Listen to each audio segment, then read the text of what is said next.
Hello everyone, welcome back to When Saturdays Come. Thank you for joining me on the channel again on When Saturdays Come. And first of all, a massive big hearty congratulations to Burnley and Leeds United on their promotion and their return back to the Premier League, and good luck to them. We're in the playoffs, which I said it would be a couple of videos ago. I've always said we would be, after shooting ourselves in the foot after the Coventry game. And it's very disappointing, but we're not out of it yet. I hope the players are watching all the celebrations from the Leeds and the Burnley players and their fans. I hope it's hurting. I hope they're feeling it, and I hope they build on that and take it all in and use it, to gain some strength to try and go on and win in the playoffs. Chris Wilder rolled the dice, didn't he? Changed the play to a 4-4-2 and played Cannon and Moor up front. So he swapped it around a little bit. I don't blame him for doing that. Robbo was returned into the squad. He dropped Holding down because he didn't feel he could probably play 2 games on the bounce. And he remained with Chowdhury in midfield as well. So the team were generally Cooper, Chowdhury, Anel, Robbo, Burrows, Diaz, Souza, Peck and Hamer, and Cannon and Moore up front. When ended first half, I put in my notes actually, discipline. Discipline all the time. It just absolutely drives you mad that these players like Anel and Robbo just have not got the discipline at this level at times to be able to. I mean, Anel had just had a little warning about a penalty. I know it wasn't a penalty, a little nudge it back and he went down like being prolaxed.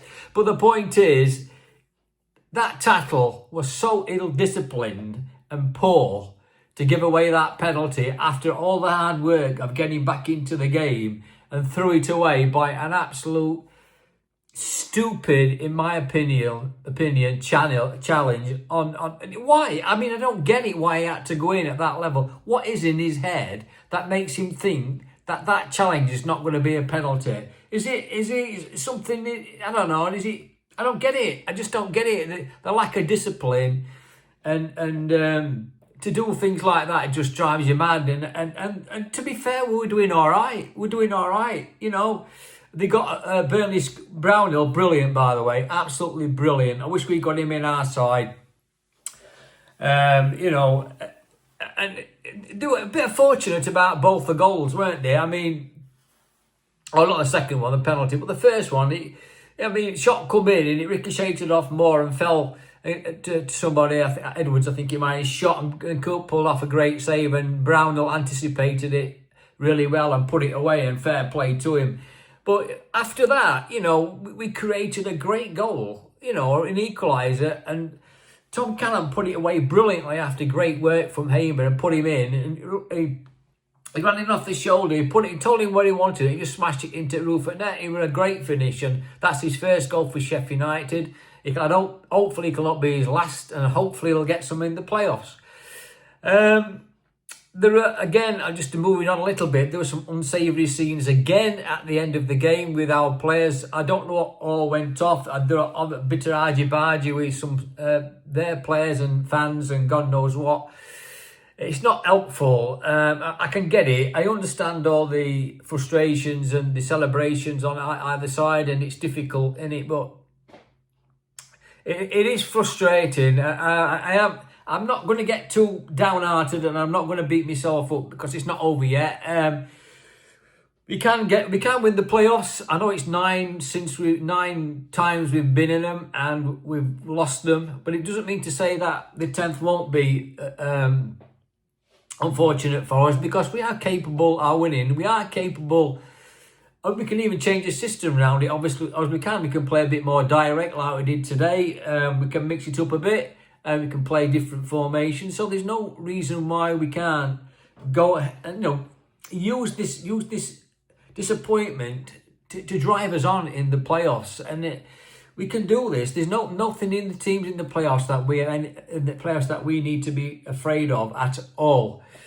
But just going back to the game, for the most part, we had a chance after 19 seconds. Keeper Moor, he just hit it straight at the keeper at Trafford. It was a bit of a weak effort. But, it looked quite hopeful then, didn't it? And after 10 minutes, we had another chance and keeper Moor, he shot straight at Trafford as well. So, we wasn't playing actually bad first half at all.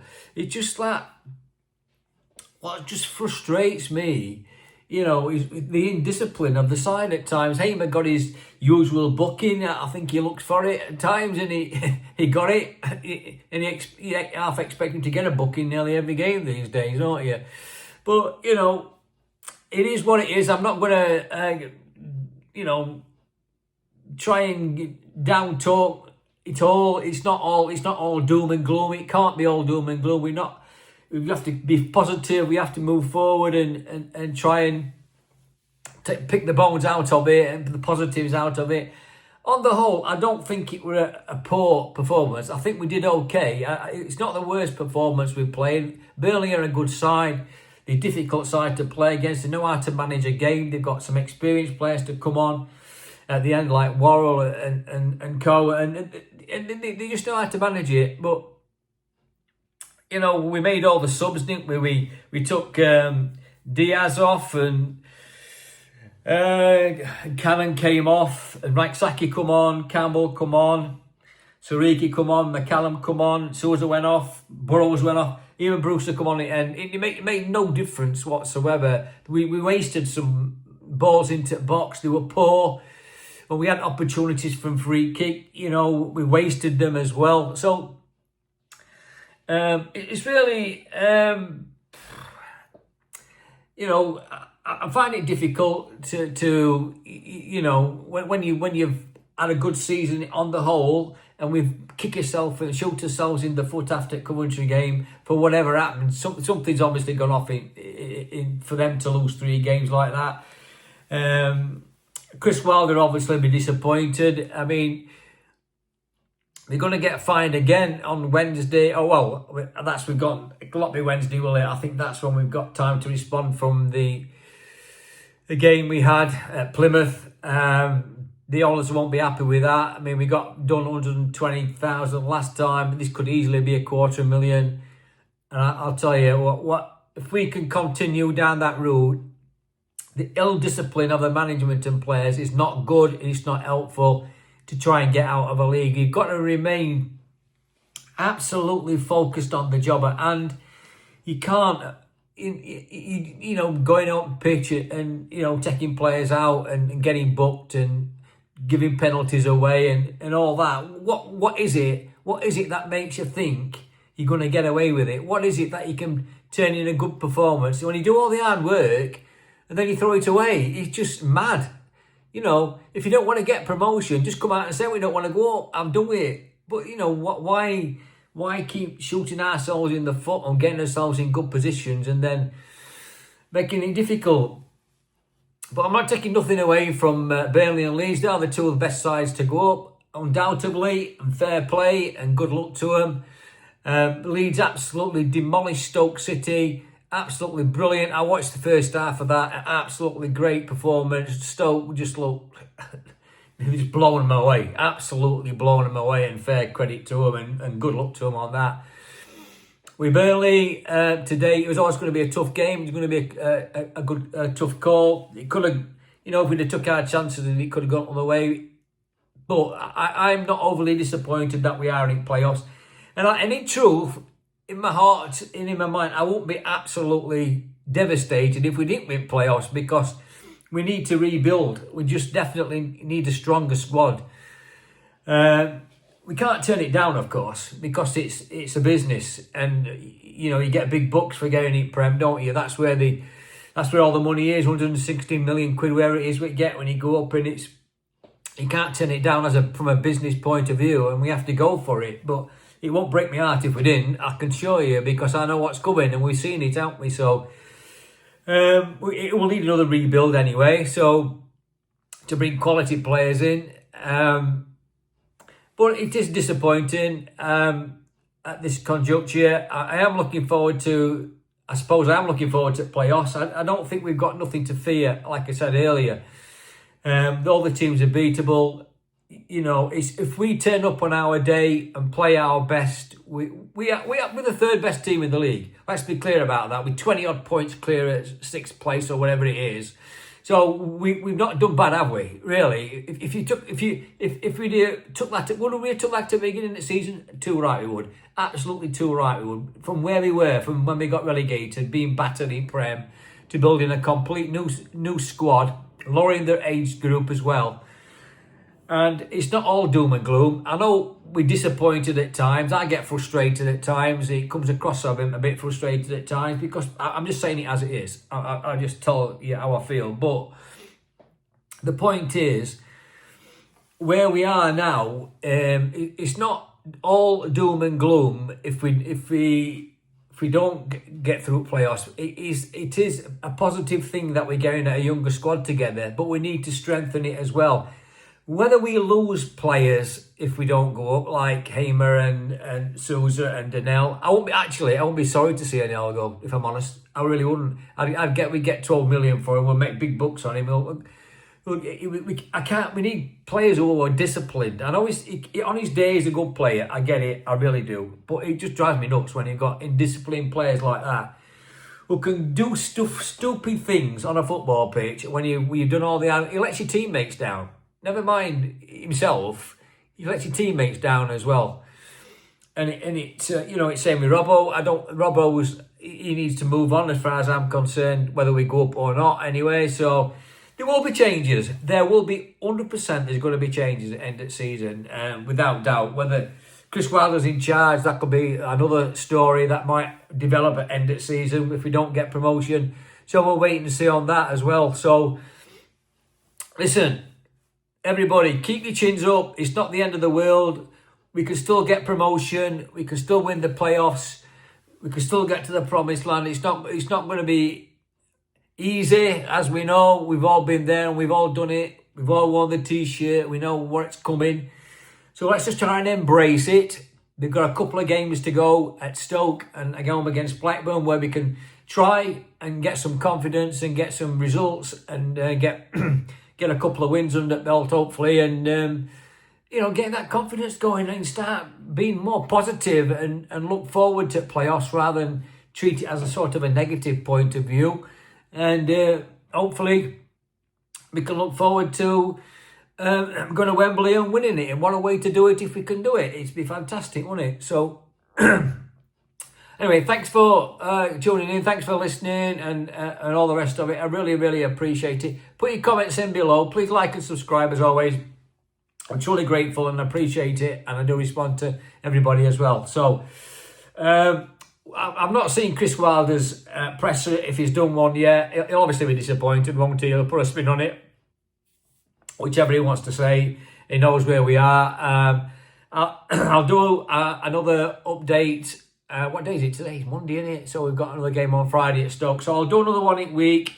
And we'll have a chat about Stoke and where we are and see what Chris has got to say in the pressers. I'm sure you'll have a lot to say about things going forward. And we'll all try and remain positive till the end. But once again, congratulations to Burnley and Leeds United. Up the Blades, and we'll have a chat in the week. All the best, and I'll speak to you soon. The playoffs, some of your emotions right now. Yeah, do you know what? I've just thought about that in terms of speaking to the players. I want us to get into 90 points, the 90 points total. For two teams, congratulations to Daniel and Scott and their two teams. For those two teams to hit 100 points, or have the ability to get 100 points, just shows you what the division's like. And we finished up the third best team in the division. The game, the season went to the 44th game of the season. I thought we had a right go tonight. We created some good chances. The goals have killed us. We've conceded two poor goals. We have to do better on the clearance, and obviously the penalty hands the initiative back into them. But we always looked like we could score. Just needed to make better decisions in and around the box and show a little bit more quality. But this team got put together. I was just talking to them there. Team got put together in the summer. Everybody knows what happened last year. I remember going to Huddersfield a week before the start of the season, and basically it was an under-21 team. with a few players added in. So we've had to learn on the job. The season didn't end here, as I said. It ended when we didn't put, the current form Oxford to bed. You can lose a game in the Championship and you can't go and get beat at Plymouth, even though Coventry have got beaten. Middlesbrough should have drawn last week, but those were the games that really have cost us. We would have still have had to get, as you know, we would have still have had to get 90, 95, 96, 97 points to go up. It's an insane season. Our younger players will learn from it. There's players playing at the top end of the Championship that will learn from it for the first time. Yarrisons and Coopers and Femis and City Peg, Jerseys and all those. We've fallen a little bit short. We've been the third best team in the division. People have their opinion on it. I think from where we were on that night at Huddersfield to taking it to 44 games, I think there'd have been a small percentage of our supporters would think that we would get into 90 points. We had that opportunity and ability to still do that. I'm desperately wanting us to do that, break the club record. I know it's not automatic promotion. I don't subscribe to the playoff nonsense. This club will be here for the next 100 years or 200 years. They will win a playoff. They will win playoff games and they will win a playoff final. If nothing daft in the world goes wrong, there'll still be football in as it was 150 years ago. There'll still be football in 150 years' time. This club will still be here, and it'll still be fighting, and there'll be playoffs, and there'll be playoff success. Newcastle haven't won a trophy for so long, and everybody's talking about that. They go to Wembley and beat Liverpool. So we have to dust ourselves down. It's a new set of players. It's a new group with a new attitude from last year. And today, in a way, I thought the attitude of the players was outstanding. But they gave everything. We're just a bit naive at times with the goals, the decisions we made, and we have to learn if we're going to succeed when the bullets are firing, because they're going to be some big games now. Bramall Lane, the home leg of the game will be off the charts. I'm sure it will be. The support tonight again was outstanding in a tough environment, and we've got to dust ourselves down and go again, and we'll certainly do that. How much are the next couple of games about then, psychologically and physically preparing for said playoffs? Well, yeah, we'll know a little bit more now in terms of doing our research and analysis on the teams that we potentially can play. But we want to go and get 90 odd points, and that's going to be the target. I've got to protect a few players. These players that really shouldn't have played tonight. Players that were, really could only do a certain amount of minutes, which has been an issue for us all season. That's why we've had to change the team around. Delighted for Tom to get his goal. I thought Big Kiefer played well and put himself about. We just got, we can't stop feeling sorry for ourselves. I don't think people expect me to, and the coaches and the players. We've got to raise ourselves, lift ourselves, and go again. It's part and parcel of football. We fell just a little bit short, but we haven't disgraced ourselves. We haven't let anybody down, hopefully the majority of the supporters will see that and back us in the playoff games. And if we get the better of 45 minutes in the playoffs, we have a return trip to Wembley. But first and foremost is getting themselves right for Stoke on Friday night and finish the season on a high. One of the sort of sub-headlines of today is Tom, isn't it? He's had not loads of minutes because of his injuries, etc., but quite significant that he has scored today. Yeah, he was up against arguably the best player in the division, so it was great for him. He's going to be a good player for us. I don't think he's had many chances. His injury came at an unfortunate time for him, and then Tyree's got into the team and scored some goals, and obviously won EFL Player of the Month as well. So his form kept Tom out, and that's how it is. That's good for us. But like for Tom, ultimately, disappointed that I believe we deserved the result tonight. I'm not so sure I'm looking through rose-tinted glasses. I thought we did enough to get a result, but we've fallen a little bit short. But Tom scoring, us showing that ability to fight and scrap against the team that's gone 31 games unbeaten. Them two have been the best two teams. And as I said, for two teams to get 100 points, and possibly it'll go down to goal difference, is just shows you. And then we've got deal with the playoffs, and we'll end up being 20 odd points clear of those teams that get in the playoffs. But we all know what the playoffs are like. The slate gets wiped clean, and we have to go and prove ourselves. But there's enough about us in that change room to go and do that. And that's when you perhaps do look at the players that have been in such circumstances before that can rattle off the tongue, but your Robbos and players that have just got promotions on the CV. Got promotions. Keith has played in the World Cup. You know, Gus has played in a playoff final. So has the other players. You know, there's loads of experience there, and the players tonight will learn from a big game, because it's a big game. We had to play well. We had to be pretty faultless in terms of our defensive work, which we weren't, and we had to be super clinical at the top of the pitch, which, you know, we weren't. And the top of the pitch just isn't around the penalty area. It's the build, it's the final moments, it's the final actions, and we were just a little bit maybe rushed or tried to force it a little bit. But hopefully that experience of tonight will do us a world of good going into those games.